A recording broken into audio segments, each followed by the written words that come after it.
Listening to the Malliard Report, a live radio show that ventures into the mysteries of life, as well as the hot topics of the day, either political or business. I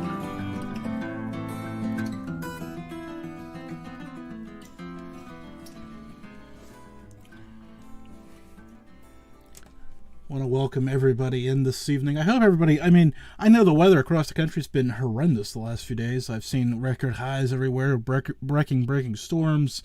So I hope everybody, well, that's mostly in the United States. I guess I can't say I surveyed the weather everywhere, but I hope everybody's safe and well whenever you're listening to this. But okay, so my guest tonight is Dr. Karen Gedney, the author of 30 Years Behind Bars. Karen, how are you doing tonight? I'm doing wonderful. How are you, Jim? Doing pretty good. So let's start really easy. I'm going to ask you a few softballs here to start with, and then we'll get deeper and deeper into this as we start. Let's start with what made you want to be a doctor first? I would say that I was one of those kids who loved to read, and I grew up sort of isolated, and I had parents who had, let's say, survived Germany and wouldn't let us interact with anyone. And it was really books that I read when I was young, and I'm saying like 8 or 9 years old. And somehow I got hold of a Frank G. Slaughter sort of series. He was a surgeon who wrote about doctors, fictional ones, throughout history. And they always had great romantic adventures and did all these unique science things and protected against abuses of power. It'd be like the surgeon of the Roman Legion, the buccaneer surgeon. He had written books like Countdown, which was turned into a movie. And somehow, as a young kid, I decided that's what I want. I had no concept of really what a doctor was. In fact, in third grade, and I can't remember if it was before or after I made the decision, I spent a week in the hospital, and I absolutely hated it. So maybe it was partly fear that I had to, be sure that I could keep myself healthy so I would never end up in a hospital. But at 9 years old, I just know I made the decision, and I told my parents, I'm going to be a doctor. And my parents were immigrants. They didn't have any money. And they go, that's nice, but at 18, you're on your own. So they didn't stop me, but they didn't encourage me. Let me put it that way. Side note, I don't think anybody likes being in the hospital for any length of time. No, I would think not. But I guess they're all motivators. I was going to say, that's probably the greatest motivator that we all share in common, getting out of the hospital. Right. That might be the most universal thing. That's actually pretty good. I'm going to have to ponder. Anyways, back to the original point of the show before I get lost in the philosophy of all that. So you decide to go to med school, and then, I guess that ends with you being in prison, but I'm not saying that right. So tell my listeners the story behind it. There's a little in-between phase there, Jim. Yeah, well, for me, I was really fortunate that I was able to get a lot of scholarships and work and survive on little food because I did everything on my own. And one of the greatest gifts was when I was accepted into medical school, I actually applied for the National Health Service Corps scholarship, which was a full ride to medical school. And in return, you had to sign away your life for 4 years after your training, after your specialty training as well. And for me, I thought, well, that's great. Oh, my God, I don't have to pay for medical school. I could actually become a doctor. And I never in my mind conceived of things like getting married or getting kids or anything like that. And I thought, well, where could they stick me for 4 years? Maybe it'll be an inner city or out there in the rural area. And when my number was up, they said, we're sending you to prison. So that was a bit of a shock for me because actually I don't think even when I signed that contract, which was, 7 years before I was sent, I don't even think the Corps knew that prisons were an option. But your audience, I think, should know that the United States in 1976 in a Supreme Court decision called Estelle versus Gamble actually set it up where the individuals who are incarcerated had a constitutional right to access to medical care for a serious medical need, and that prisons could not be deliberately indifferent. And prior to that, prisons really didn't have, for the most part, doctors. So if you were in horrible shape, you could have been at the mercy of wardens. You see what I mean? If they don't like you, you die on the inside. And the Supreme Court actually got involved. Most Americans, I don't think, know that history. And so in 76, things started to change, but it takes a while for lawsuits to hit. And when they hit was in the 80s, and that's what spun me into the prison, because Nevada was under lawsuits, and they had to get, they were mandated to get a doctor in their system. And in those days, you couldn't force a doctor to work in a place. And in the 80s in Nevada, prisons were violent. You know, they had race riots, they had killings, they had people taken hostage. I mean, it was a wild time. And the governor realized, gee, I can't force a doctor to work here. So he petitioned the federal government, and that's how the National Health Corps got involved, and they tossed me in the mix. Well, let's back this up for a second. That's how I ended up in prison. I was going to say, you mentioned that the race riots and all the violence going on. So you just got your letter that you're going to prison. How did you? I'm sure the first moments were of fear and shock, but how did you come to accept that, or did you ever? I mean, obviously, eventually they could have spent 30 years there, but those first few moments, how was that emotional? Yeah. It was. It's a little complicated to explain, but imagine I was a resident and a chief resident in Nevada, in Reno, okay? And when they said, hey, you're going to be sent somewhere, they initially said, we want you to look at Cabrini Green in Chicago. We want to have you look at Appalachia. And I was thinking, oh boy, where am I going to actually go? And then at the last minute, they called me up and they said, hey, a place just opened up in Nevada and they want you. And I was like, oh, really? Where? And they said prison. And I actually went and interviewed in the prison. And it was sort of funny. There were 3 people they interviewed with the Corps. And it was typical. There was an African-American, a Hispanic doctor, and a blonde female. And the African-American and the Hispanic males said, absolutely no. So that left me. That's how it's sort of funny. But in one way, I was glad that I was staying in Nevada versus, being stuck in Appalachia or Cabrini Green in Chicago in the 80s. That was very dangerous. And I had no idea what a prison would be like. And the medical director who interviewed me, I really thought he was a professional. And I thought, this could be very interesting. Mind you, when I started, about 2 weeks later, he collapsed his spine for metastatic cancer and was really gone. And here I was, the doctor in a prison, in a state, and no one was above me to tell me anything. No one. And it was the height of the AIDS epidemic. Yeah, I was going to say, there's a lot to unpack there, because that's where it all really kind of starts to open up into a, how do I say this, ocean-like of things that happen to you. Yes.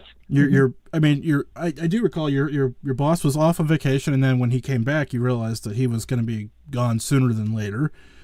And right. not having, because you're just fresh out of school, so you still have all those fun questions in the back of your mind, and plus not knowing anything about the prison system, and you're literally just thrown to the wolves. So I can't imagine that first month or two, just trying to get your sea legs.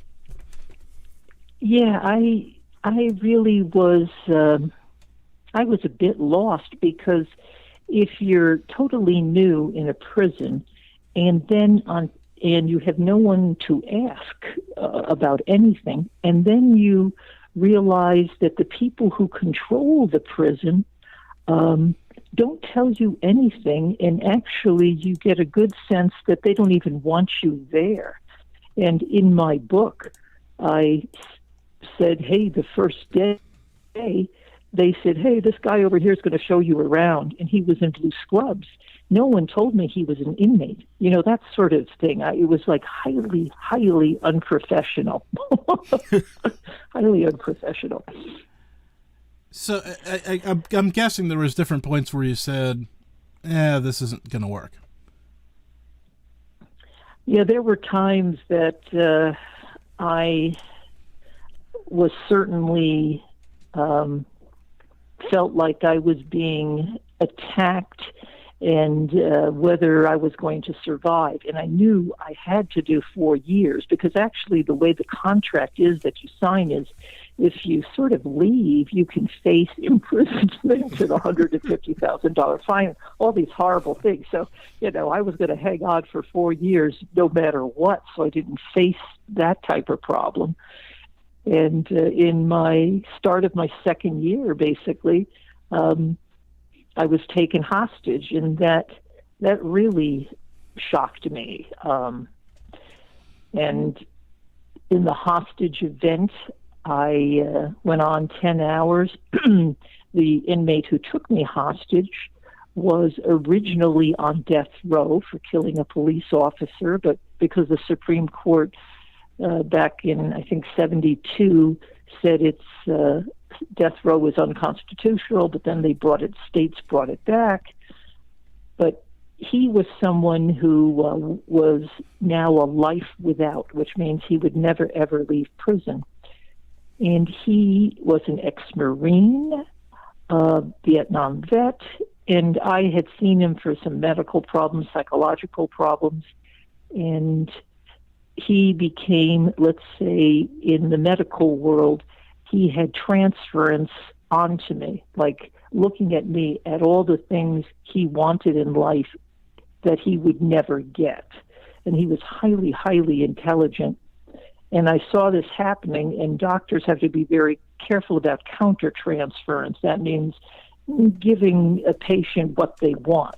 What he wanted from me was a female who would be his, basically. And that was like an absolute no. And I thought I made a mistake. I thought that because he was bright and understood the whole concept of countertransference, and I couldn't really give him to anybody else. In the outside world, if some patient gets too attached to you, you can disengage. But if you're the only person there, well, that's a problem. And the other option I had, which I did not take because I had seen how custody reacted to the inmates, was to tell custody, hey, I think this guy is getting a little bit too close. But if I had done that, I had a prior knowledge where I had one mental patient who was, thought I was his ex-wife and was really getting bizarre on me. And I told custody, and, they basically beat him up and threw him in a different prison. And I thought, wow, I have a hard time trusting custody to handle things appropriately. And I made a mistake that I thought I could handle that situation. And it didn't happen, and I was taken hostage.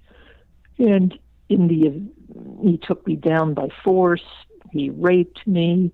The whole thing went on 10 hours. That's when you really feel that you shouldn't have drank coffee in the morning. I mean, it's, oh, God. And they got me out with a SWAT team from another city. And the way they did it was they sledgehammered a hole through the wall, which was actually a kick-out panel, and threw in one of those flashbang concussion grenades. And all what I know was when that thing went off, it was like the whole room, I actually saw the room sort of expand out, like in earthquakes where you can see things sometimes like glass move. The whole thing expanded out. And when it collapsed back in, I thought I was having the last thought in my brain, and I was married to my husband at that time, and I thought, poor Cliff, I never even gave you a baby, because I thought it was my last thought. And then the SWAT team got in, and they blew him away, like probably 2 feet from me, and dragged me out. And I was I was just shaking, and they wanted. Oh, what I know is people were coming toward me like, "Are you okay?" And I just didn't want anything to do with anybody. You see what I mean? Oh, and then and then I was taken to be debriefed by the warden, and in the debriefing, my husband was there, and I wasn't emotionally ready to say in any way that what had happened, and that I was raped and all that business. And plus, I didn't really trust the prison in those days. In fact, I always wonder how much of how everything went down, and also other information I got over the years to put little pieces of the puzzle together. I wondered how much of it was maybe allowing it to happen so they could get rid of me. There's a piece of that I really wonder about. Or is it just that they were totally incompetent? They're different things, but I always wondered. And then that happened on an Friday the 13th. And when I got home, then I had the weekend, and, media wants to get hold of you, and they were like near my house, and oh my God. So I had to escape with my husband, to go somewhere else. And then on Monday, I'm back at work. And no one from the prison had checked on me at all or just said anything. And I go back into the prison, and there's still a hole in the wall from where they sledgehammered the hole. There's still like blood gushing up through the tiles. And no one, the custody, the administration, people who are responsible for the security of the prison, no one said anything to me. And it was really the inmate population who showed me actual compassion. When they interacted with me, they wanted to make sure I was okay. They sent me get well cards. They somehow got them to me through the porters or an inmate bringing it in. And inmates are not allowed technically to give you a card, because then custody thinks, I don't know what they think, that it'll be nefarious, not like a get well card or something like that. But I got cards from the inmates. And I got a card that I saved to this day that was signed by 43 lifers. All the men who had life sentences were never going to be able to go home signed that card because it was sort of one of their own. And they wanted to make sure that I knew that none of them condoned what he did. And they knew that he also did it like people do suicide by cop, where he wanted to die, but he also was using me as like the pawn on the chessboard or the queen on the chessboard or whatever, to get himself killed. And that they did not condone. They feel like, look, his nickname on the yard was Moth. And they said, they wrote, "Man Moth, we love you, but if you wanted to die, you should have been a man and done it yourself." You see what I mean? That sort of mentality they had. But they actually helped me heal. And part of that was actually almost a pivot point for me, because I started to think, wow, if I can be in a situation where I can be harmed, or that custody may want to get rid of me, what kind of abuses of power can custody have over an inmate's life? And by then, just in that year before, I had seen it is always tricky for people to be in charge of someone else and then you don't have technical, let's say, accountability, because the prison is really kept away from the eyes of the world. And when I would stand up and say, this is not acceptable for certain behavior custody did to the inmates who were actually my patients, let's just say that did not make me a friend of custody, right? Because if someone says this is not professional, they have many times a different mindset where it's like them as a group against the inmates. And so for me to stand up for an inmate made me not one of their group and therefore an enemy. And, you know, of course, when you're naive and you don't know anything, you're just doing things that make sense to you. Like, hey, this isn't right. The guy's all like chained up on the floor. He can't do anything. And why bring in the attack dog and have the dog bite him in the thigh? It makes no sense, right? I mean, this is what I saw as a doctor. It's like, no, this is wrong. And I would say when I saw things that I felt were wrong. Mind you, they didn't explain things to me. I mean, maybe some of those things were possibly appropriate, but they didn't say, you know, they just considered me a bit of an enemy. So let's re-rack for just a second. First, my chat room wants to express how strong and how courageous it is for you to tell this story. Of course, you've read it in the book and told it before, but we just want to extend our thanks for you to share the story with us because it is powerful and moving. I'm going to tell you from my point of view, when I read it in the book, I probably read it 4 times, which probably didn't help me finish the book on time because I was sitting there trying to figure each time I read it, I was putting myself in these different perspectives of why didn't the employees, you know, say anything, or, you know, like why is that okay for them? And how do you, you know, how would I navigate that? Of course, that's a hard position to put yourself in, being the other employee, but I think I would say something. I don't know what, but something. And then being one of those prisoners that have signed that card, which just blows my mind that they have their own community, which doesn't surprise me because they're all there together in that together, but still does surprise me to a degree just because I've never even thought about it, but there was that whole dynamic there. So, but you went back to work 3 days later. We can't gloss over that. I mean, right. Was that just because of sheer willpower, or was that just the thought process that you need to get through that period of time, or did you really need to get back on the horse? Or you know, people have asked me that, and it never occurred to me not to. And I think it was absolutely just the way I was raised and the way my wiring is.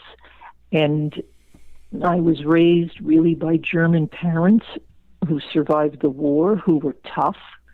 And it's a little hard thing to say. You know, they looked at, you know, it'd be the type of thing where you're a kid.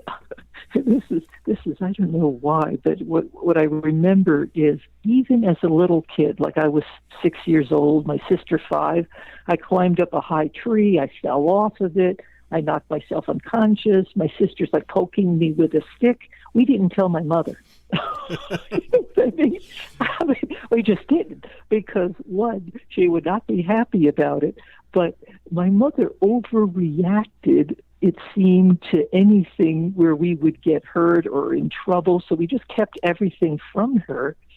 And I don't know, my sister and I just learned to suck it up and get back on the horse, and it became a habit. And the whole concept, I had people say, oh, why didn't you sue? And I'm like, you know, that would never enter my brain to sue. And it would never enter my brain to, I don't know, take time off.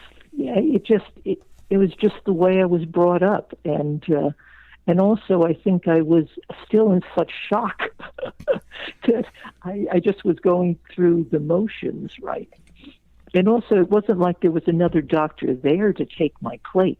You see what I mean? So I just went back to work. And I mean, I do definitely remember pulling up to the, parking lot and walking in and feeling all the butterflies in my heart rate, doubling and things like that. I felt that, but it just didn't stop me. So that was in year 2. So you get the next 2 years done. You're year 4. Right. Your obligation is up. Any thoughts of saying, well, I got not quote unquote freedom now, so any thoughts of moving on, or did you decide at some point in those 2 years to stay? Yeah, I would say that by my 4th year, I started to, let's say, feel responsible for the inmate population, like they were now my patients, my responsibilities. And also I started to be able to do things that made me feel like I was really making a difference. I started getting involved in creating programs. I brought my husband, and my husband's African American, I brought my husband into the prison to speak for Martin Luther King Day because the inmates asked me to. And my husband was a guy who had grown up with an educated elite family in Hyde Park in Chicago, and he was also in the military as a lieutenant and was a platoon leader. And he was someone who, when I told him to come into the prison and speak, he was in the mindset of, well, if they do the crime, they do the time, lock them up. He didn't have actually empathy, but when he came in and when he gave that talk, and then when he saw the population inside the prison, because you'd have to go back to those days where my husband and I lived in Carson City, Nevada, which had, I don't know, maybe 30,000 people or whatever in those days. And there was not one black person in the entire town, except really for my husband. That's it. In fact, I would say that like the second week we were here, he was stopped by the police and asked for his parole papers. You see what I mean? It was that type of town. And then in the prison, we had 3 prisons on the outskirts of the town. And when I would go into the prison, 1 out of 4 of the individuals inside the system were African American. So imagine you have 0 in your city and 25% of your population that you're taking care of is African American. And my first thought was like, where'd they all come from? And I didn't know it at that time, but they had really shipped them up from Las Vegas, which had not really built the large prisons, so they didn't know what to do with all those men, so they shipped him up north. But my husband experienced the prison from the inside, and they asked him to teach, and he ended up teaching in the prison. And then I had a true ally in the prison who actually was my husband. Now, mind you, he's not he's not a prison employee at all. He works for the community college, but he started to understand why I stayed. And he also realized, he said, wow, these men were thrown away as children. And it changed the whole way he looked at them, and then he understood why I wanted to stay there and make a difference. And that really helped me. It'd be really bad if I had a husband who was bent out of shape or worried all the time or couldn't understand what I was doing. So I had an ally for the first time, and that made all the difference for me. That's a big leap, especially since when we were talking about the event that happened, to then still supporting you, and then getting involved and being part of the process to change that. I mean, that's yeah, it's a big one. But I think the thing with the guy who took me hostage, he was a Marine vet. And actually, I had talked to my husband about this guy, and he actually warned me. He told me, he goes, Karen, that guy is a Bush vet. And I said, well, what do you mean by that? He goes, he has never come back from the war. He said, be careful. And but my husband was not the type for me to be, go through the hostage thing and then tell me, I told you so. You know what I mean?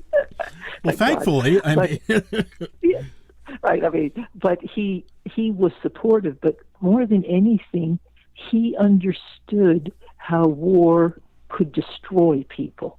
And actually, my husband and one of the custody officers, who was a Navy SEAL in Vietnam, they formed the incarcerated veterans chapter, the first incarcerated veterans chapter in the prison's history. And now that chapter is in multiple different prisons in Nevada. But my husband and Harold Brown, a custody officer, started that. And so my husband, he had a different look as well when he started to understand how many vets were behind those prison walls too. So let's put a pin in this serious conversation for a minute.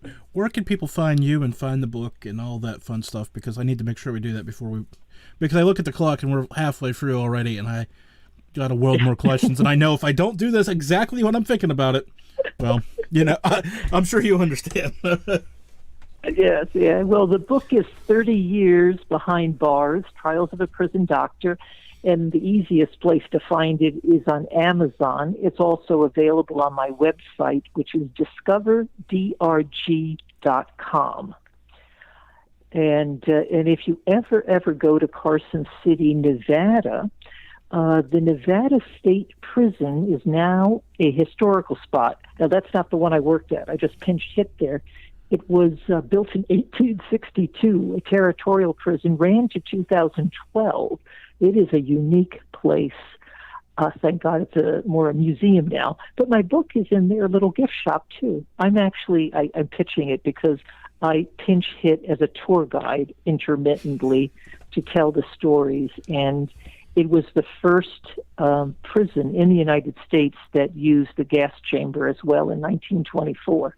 And that's a whole other story. I was going to say, that is definitely... Yeah.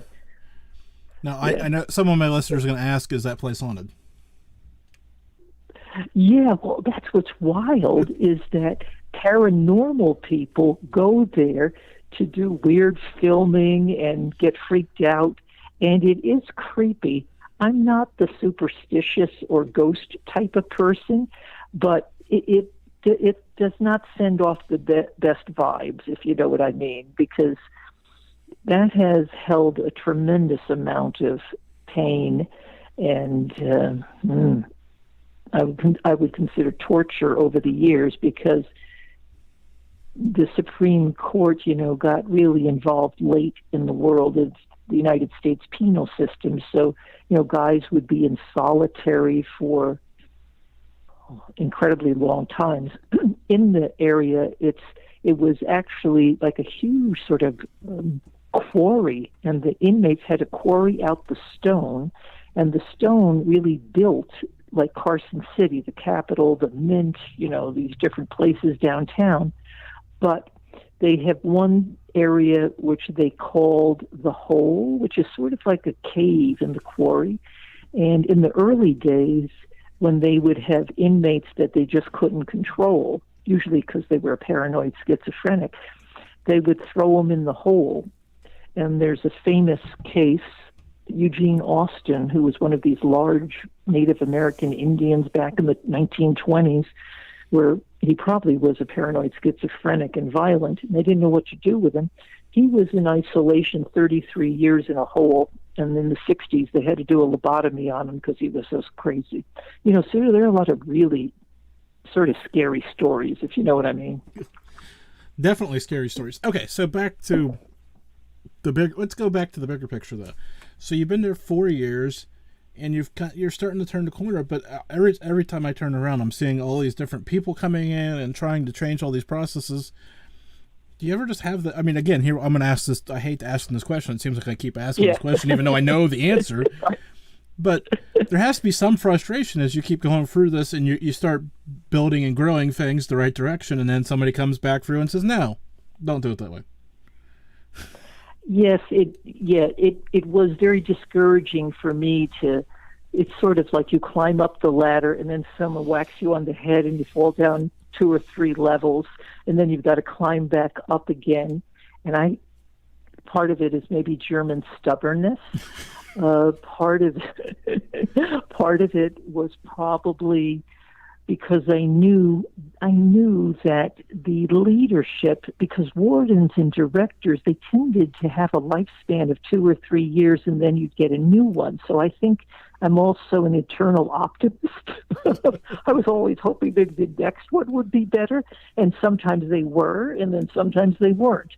But so that was a piece, and then at the same time, I noticed that doctors in the community were having problems with paying for malpractice, and then hospitals wanted more and more work out of them and less patient interaction, and then insurance companies dictated what they could and couldn't do.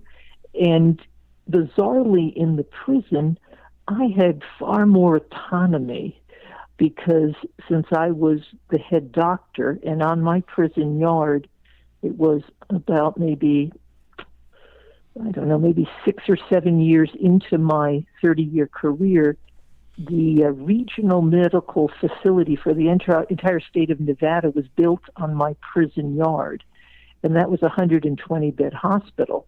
And so I went from a sort of dinky area to a 120-bed hospital, which was brand new, and thank God at that time I had the one and only female prison warden, a female, Brenda Burns, and she picked the colors.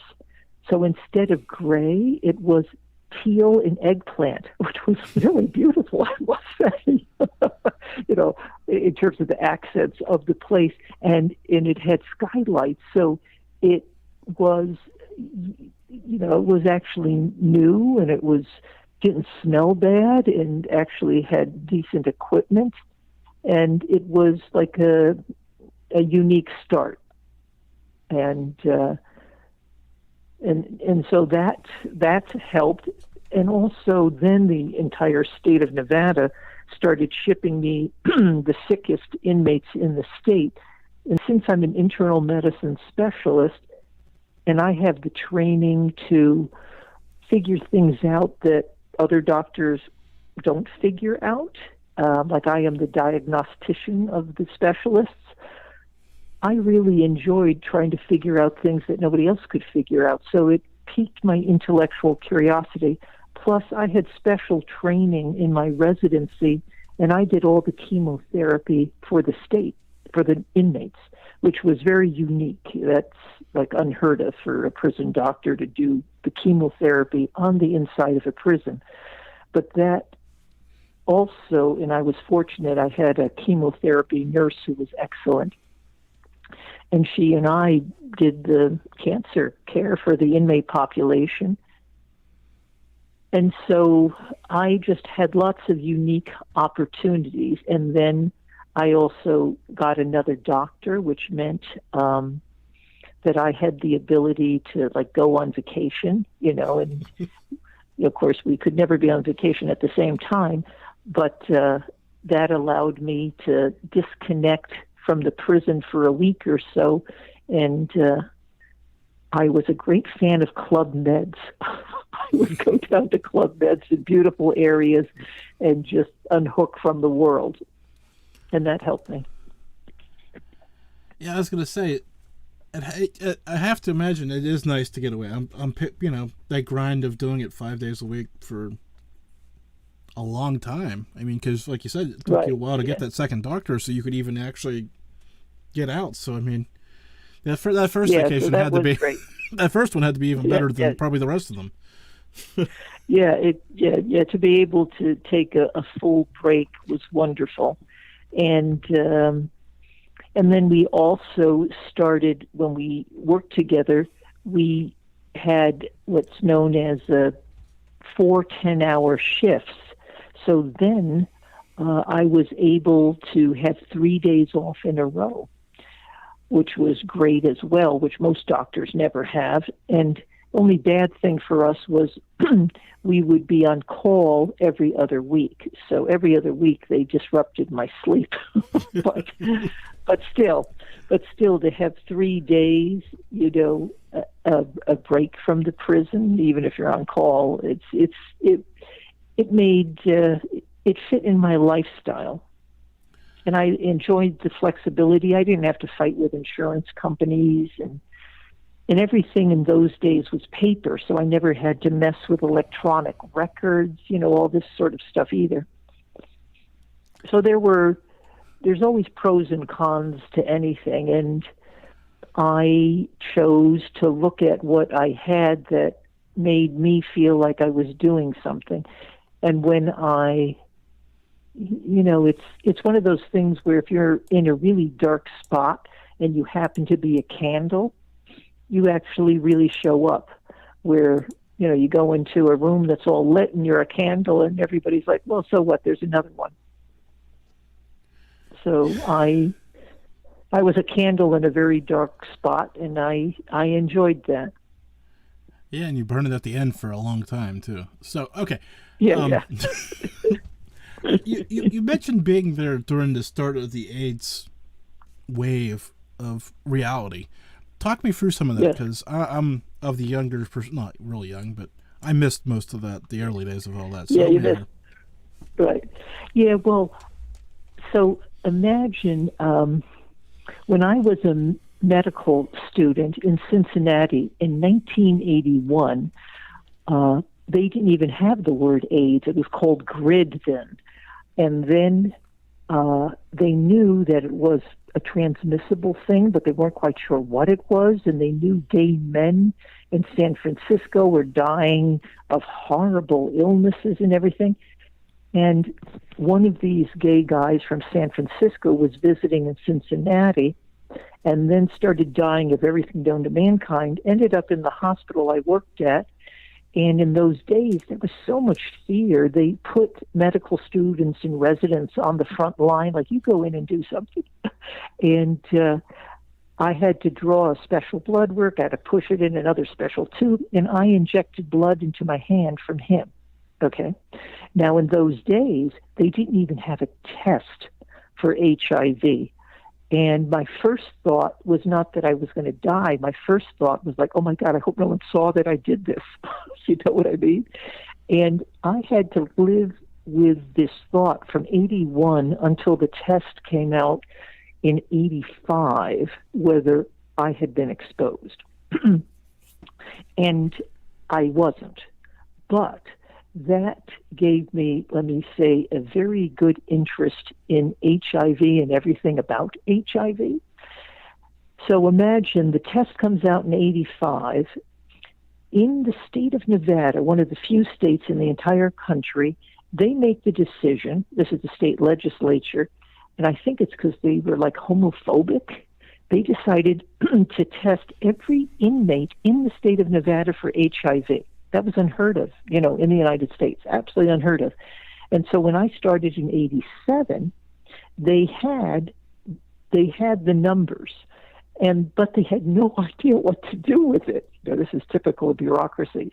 They have no idea. There was no drugs at that time. They didn't know what to do with them from a medical standpoint. And then here I'm thrown into the mix.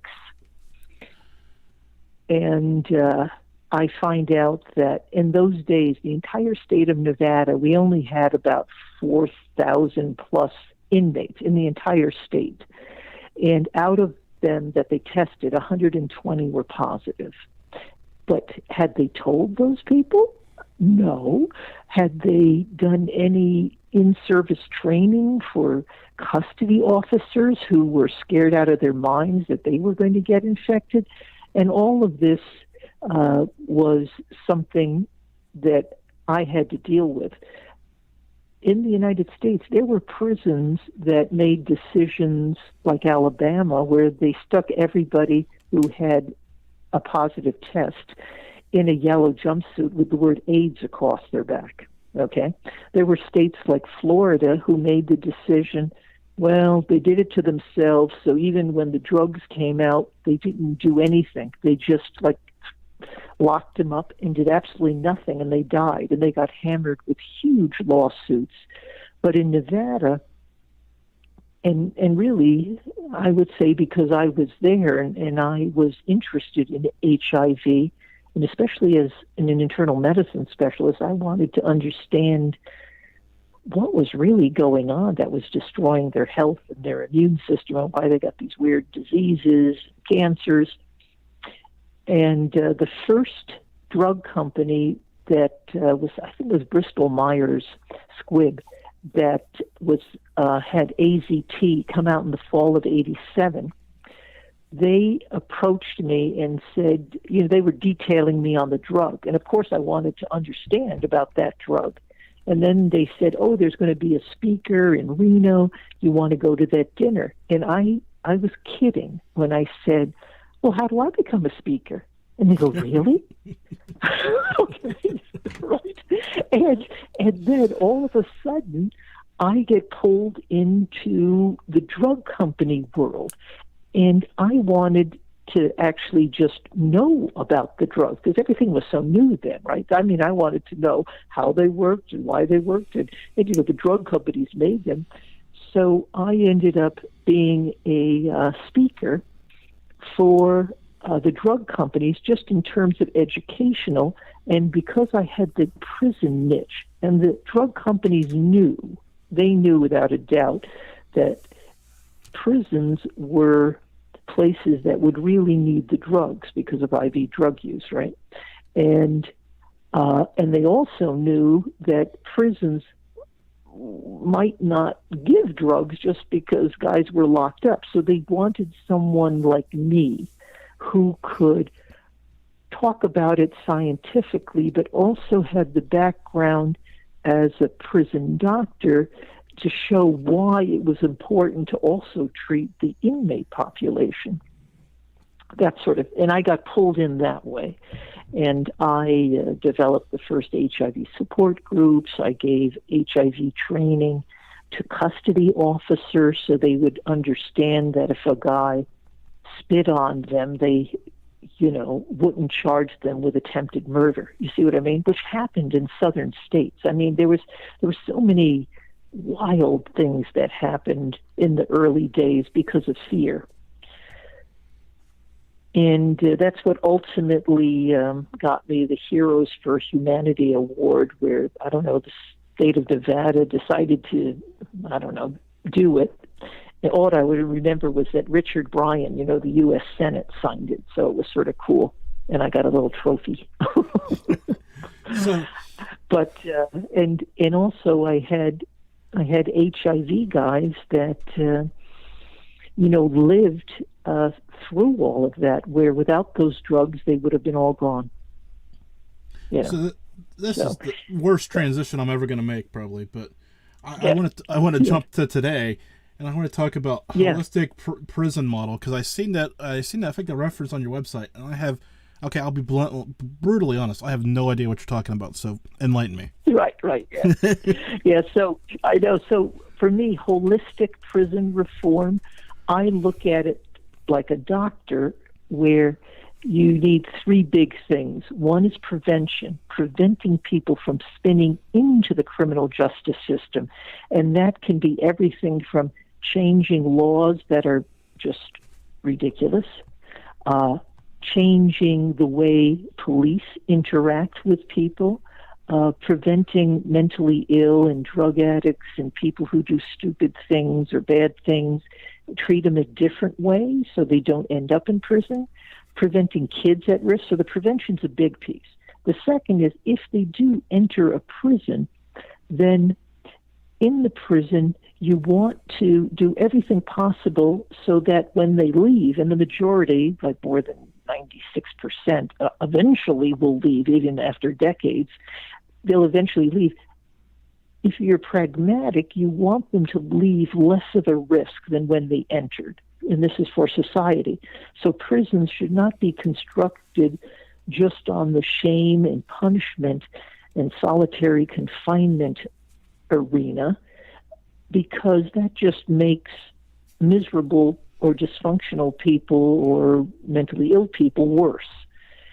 And so they have to have an approach that heals them on the inside, which is education and programs and addressing individual needs, not treating them all as one bunch. Then when they leave, you have to support them to reintegrate into society.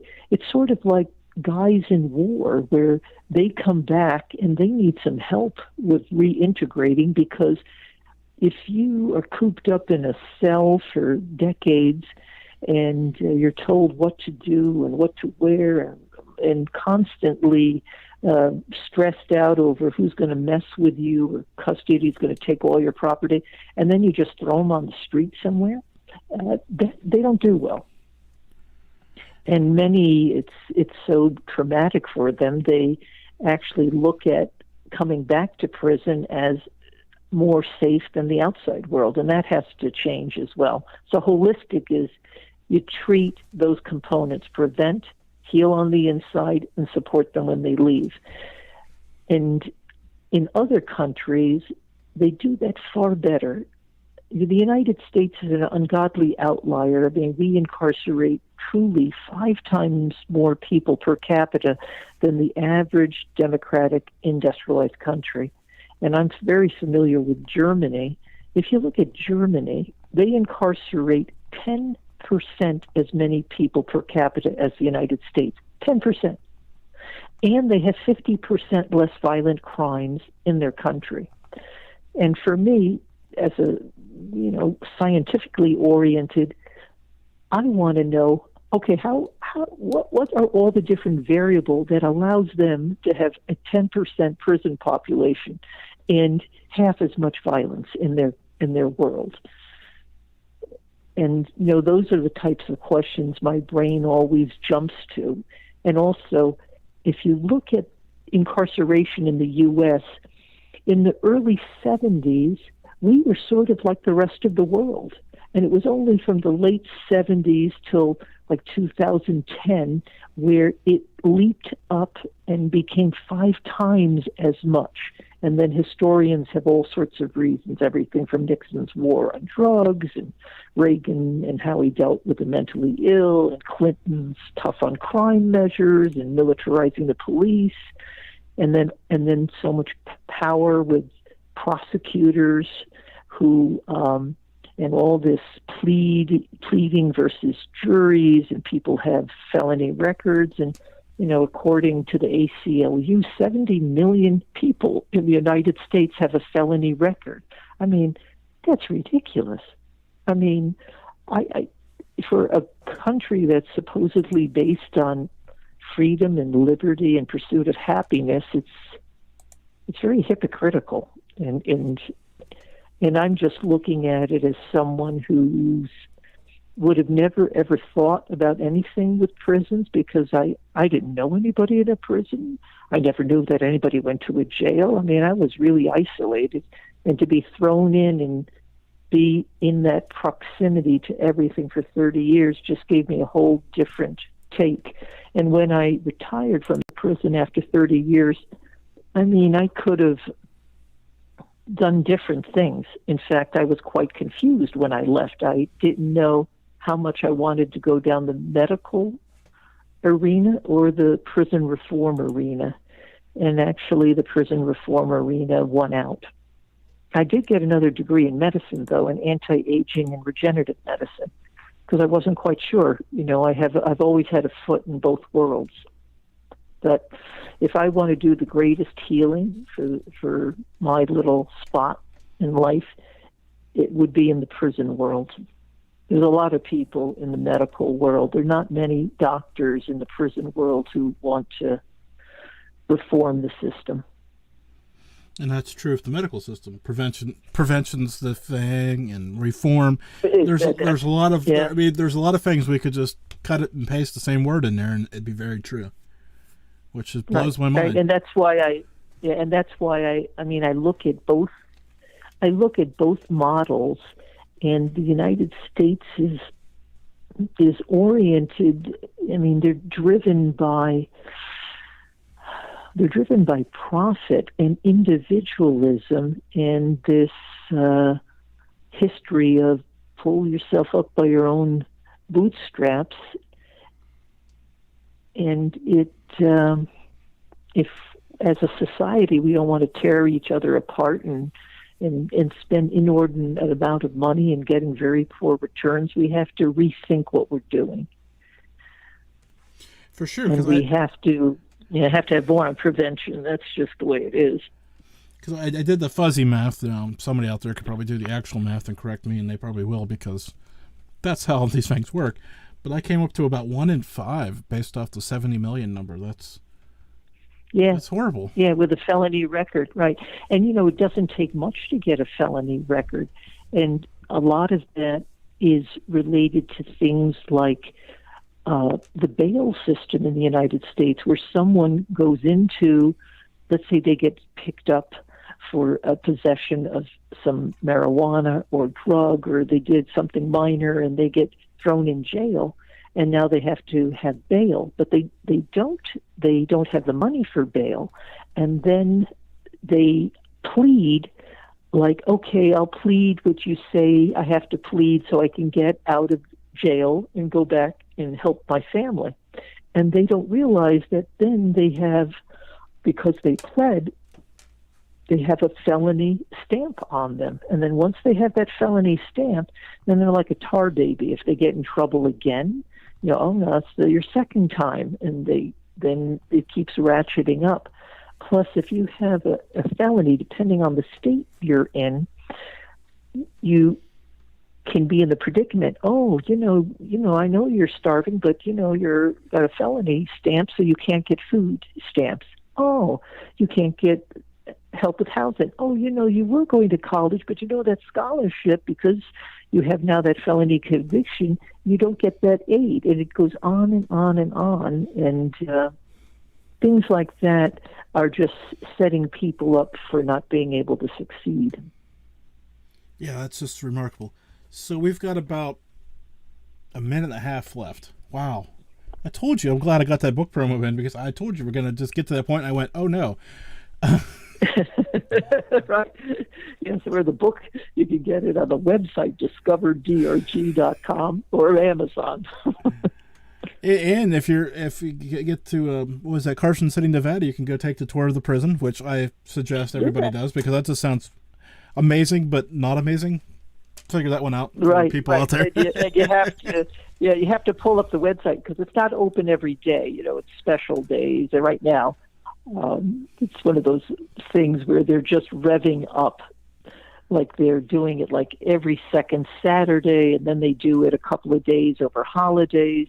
So people actually have to book a tour. So but it is definitely. If you go to Carson City for whatever reason, or go up to Lake Tahoe, because it's only 40 minutes away, it's a unique stop. Well, Karen, I want to thank you for A, writing the book, and B, the career that you had, and C, just opening my eyes to a whole can of worms that I haven't seen before. Yeah, that's why I wrote the book. I really wanted the outside world to sort of see it through a different set of eyes, eyes that are trained to diagnose complex problems and heal, and not from technically the two opposing forces in prisons, where it's the inmate story or the custody story. Those stories are important, but they're not oriented to diagnose and heal. Thank you for listening to this episode of the Malliard Report. Stay tuned for Karen, have a good evening. Talk to you soon. Okay, thank you.